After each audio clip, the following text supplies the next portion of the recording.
citizens of New York, passers-by, fellow protesters, people of the press, friends, and enemies. The group you see gathered here today is known by many names. Most Americans refer to us as ultra-Orthodox Jews. Others call us Haredim. The Israeli government calls us an existential threat. In fact, there are government officials in Israel that said we are a greater threat to Israel than Iran.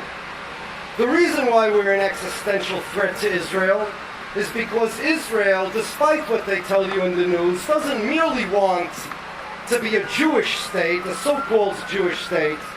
They don't merely want Jewish hegemony in Israel. They want to be a Zionist state. And we are anti-Zionist Jews. And enough, there are so many anti-Zionist Jews that a critical mass of us creates an existential demographic threat for the entire Israeli society.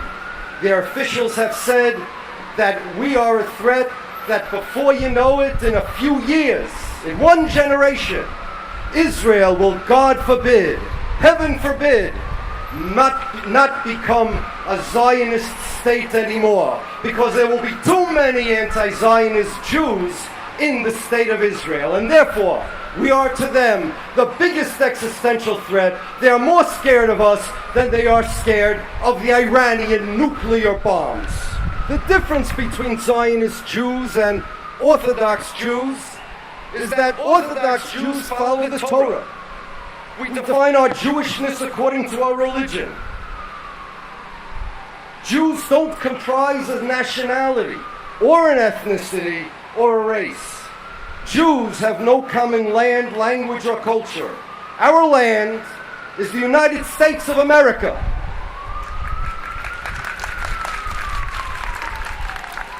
The Holy Land is a holy land, not a national homeland, because despite what it says in Israel's Declaration of Independence, our nation was not born there. They were born in 1948, and we were born a few thousand years before that in the desert at Mount Sinai when God gave us the Torah, in no country and no land. We have no national language. Lashon HaKodesh, the holy language, is reserved today for prayer and holy texts. Jews once spoke Aramaic. Jews speak today Yiddish, Ladino, whatever language. In the days of the Bible, we spoke Hebrew, but none of these languages, including Hebrew, ever made us into a nation. No land makes us into a nation, and we have no common culture. Our homeland, as the Bible calls it, Amoiledes, is the Torah, our religion itself. With the Torah, we are within our homeland. If we don't keep the Torah outside of its borders, we are dead. Our only mission as Jews is to be a Mamleches Kaihanim V'Goy Kadosh, a kingdom of priests and holy people. We always clung to the Torah and we were proud to be Jews. We were in love with our religion and would never give it up, despite being the subject of anti-Semitic hatred and yes, even persecutions. But there were those that didn't like being Jewish. They hated being Jewish. They considered Jewishness a terrible burden and Judaism a disgusting religion. They blamed the Jewish religion and the Jewish character and the Jewish society for anti-Semitism. And they agreed with the anti-Semites that the Jews are ugly, shameful, and cowardly. And they said if only we could change, if only we could be like the anti-Semites who hate us, they will hate us no more. If only we could be like all the other nations, anti-Semitism would end. They decided that we're going to show the anti-Semites that we're not religious Jews. We aren't a kingdom of priests and holy people. We are just like them. We're just like the anti-Semites. We're going to show the world, they said, we don't have a holy land. We have the state of Israel, a national homeland. We don't have a holy language. We have Ifrit, a national speaking language. We have a culture like every other nation. Who needs holiness? We have hummus. What makes us into a people, said the Zionists, not God, not our religion, but a land, a language, and a culture. They sat and synthesized a new nationality that was a combination of fascism, socialism, Russian workers' movements, German Romanticism, and ideas from other religions. They said, this is what we're going to turn Jewish identity into. Their goal was to convince the Jews and the non-Jews that Jewishness is not a religion, but the nationalistic identity that they invented. That identity is known as Zionism. The Zionists invented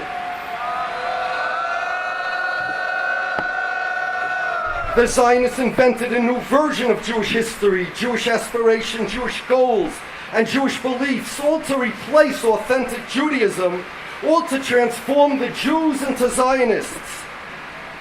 The main tool that they needed to accomplish this was they needed their own country, a state that could be called the Jewish state, that will represent the Jewish people all over the world, that will represent us to the world. A state that will have its own Jewish educational system, state-sponsored propaganda, and from that state will go forth the Zionist version of Jewish identity, Jewish history, Jewish aspirations. They will teach us who the enemies of the Jews are and who the friends are, who the Zionist means to change the Jewish values into the diametrical opposite of the Jewish values. But there was a problem. Religious Jews have their own educational system. Ben Gurion called the Jewish people have their own educational system. And the Zionists believed that the problem was the Jews. He's right. The Zionists believed the Jews were the problem and the religion was the problem. But the Jews would never agree with the Zionists because we have our own educational system, and no Jew, no real Jew who is the real problem would send their children to a Zionist educational system. So they found another method to indoctrinate and educate the Jews to become Zionists. They found a place where they could force all Jews to join. And in that place, the Jews would have to follow the orders of their Zionist masters, to jump when the Zionists said jump, read when the Zionists said read, run when the Zionists said run, kill when the Zionists said kill. That indoctrination camp is the Israeli army. The Israeli army is not merely a place that teaches their soldiers how to shoot, but it teaches them that Zionism is part of the Jewish identity.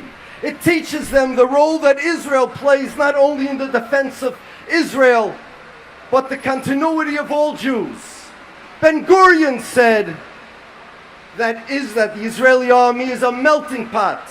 It'll take the Hungarian Jews and the Syrian Jews and the Taimani Jews and the Ashkenazi Jews and the German Jews and French Jews and make them all into Esav and Nimrod. Through their and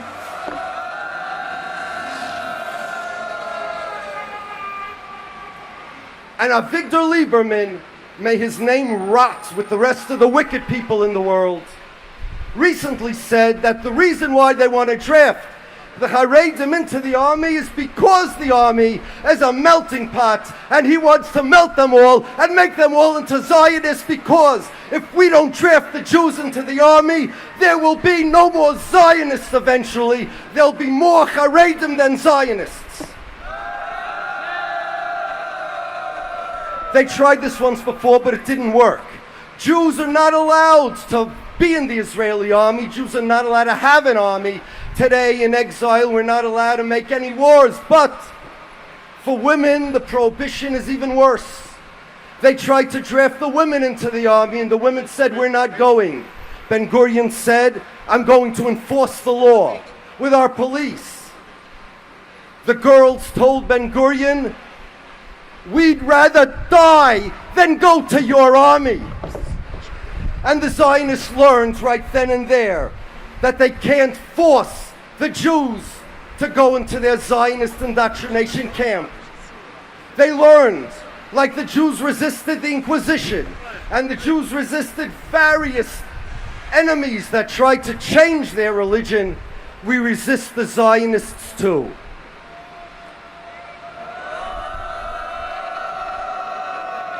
So today the Zionists found a new strategy.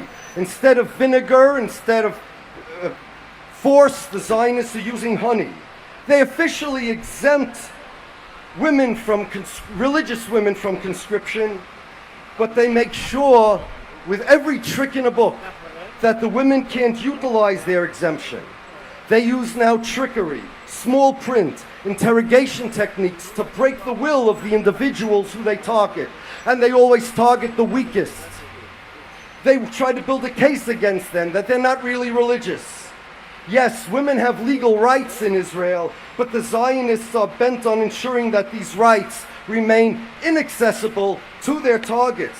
Last week, and this is what triggered this protest, 3 women were arrested. For what crime? What crime did these women commit? They handed out pamphlets to women in Israel on the street explaining to them their legal rights. And for this they were arrested. They were interrogated like criminals, and the Israeli authorities demanded to know who gave them their information and who's behind this campaign of informing citizens of their legal rights. All this in order to force Orthodox Jews, Orthodox women and men into the Zionist indoctrination camp, in order to transform a nation of scholars into a nation of soldiers. Israel claims to be a democracy. Now all Jews, all Orthodox Jews should stand against this law, but not only Jews. Passers-by, I'm speaking in English because I'm speaking to you as well. All civilized human beings ought to stand with us against what Israel is doing to the Orthodox Jews. Israel claims to be a democracy, but what democracy looks at the proliferation of a religious group amongst its citizens, law-abiding citizens, as an existential demographic threat because of their religious beliefs? What country uses its army, indeed created its army, as an indoctrination camp to induce recruits to accept the official state's religion? And what country ever in the history of the world forcefully inducted women into their army, specifically in order to change their personalities and their religious beliefs? What democratic country in the world, passers-by, if anybody can tell me, has clandestine government meetings to devise strategy to obliterate traditional Judaism from its citizens and replace it with Zionism, either the religious or the secular version? What democracy, what country anywhere claims to be the nation state of people, of all the Jews, of people who are not its citizens, don't live there, never lived there? I was born Jewish. My father's from Poland and my mother's from Russia. And Israel, some state in the Middle East, claims to be my country because I was born Jewish. Is that a democracy? I can't escape them claiming they're my state no matter where I run or hide. Benjamin Netanyahu claims he's my prime minister. Is that a democracy, or is that a dictatorship?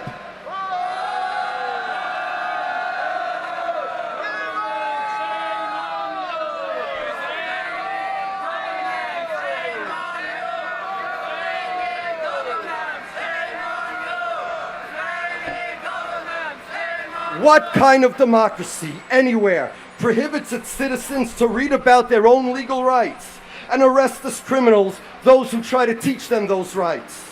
And it's because of this one goal.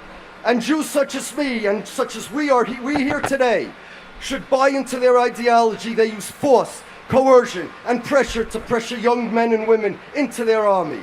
It's because of this goal that they want to change us into Zionists, that we should abandon our religious beliefs for nationalist Zionism, that they created this church of Zionism that they call the IDF. And they harass Jews and falsely claim they're our state. And therefore, we are here today to proclaim, 1, Judaism is not Zionism. Judaism is a holy religion. Zionism is a heretical, political, nationalist movement. 2, Israel is not the state of the Jewish people. It's the state of the Israeli people. 3, Israel does not represent the Jews and does not speak in their name. And 4, Jews are not responsible for the actions or the ideology of the state of Israel. We say to our Jewish sisters and brothers in Israel who are sitting in jail, who are cowering at home, who are in hiding, who are in need of legal assistance, who are in physical and spiritual danger, who refuse to be inducted into an army that has no moral right to draft anyone, the army of a state that has no moral right to call itself Jewish, we say to them, we have your back. We'll help you financially, politically, legally, and in any way we can to ensure your freedom of religion, and to end the farce that the Zionist state is trying to commit. And to Israel we say, to the state of Israel, to them,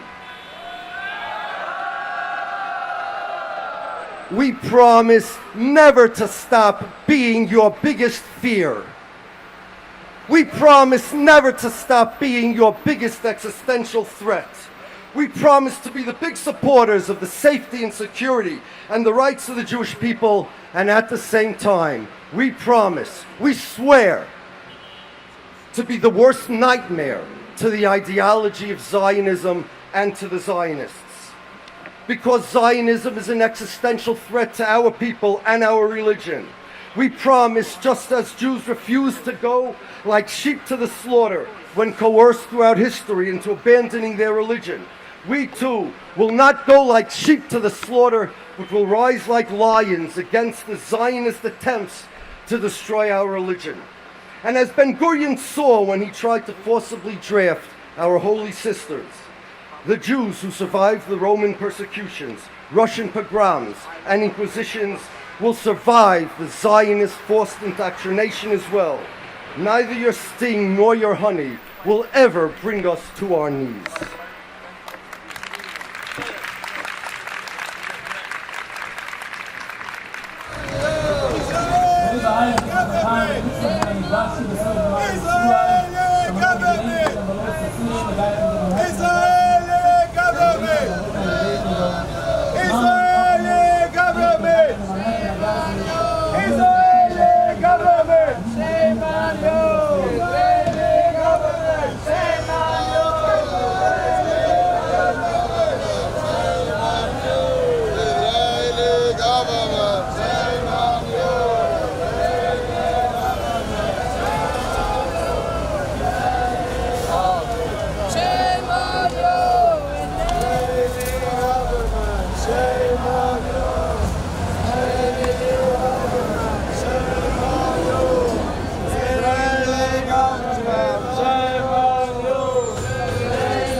been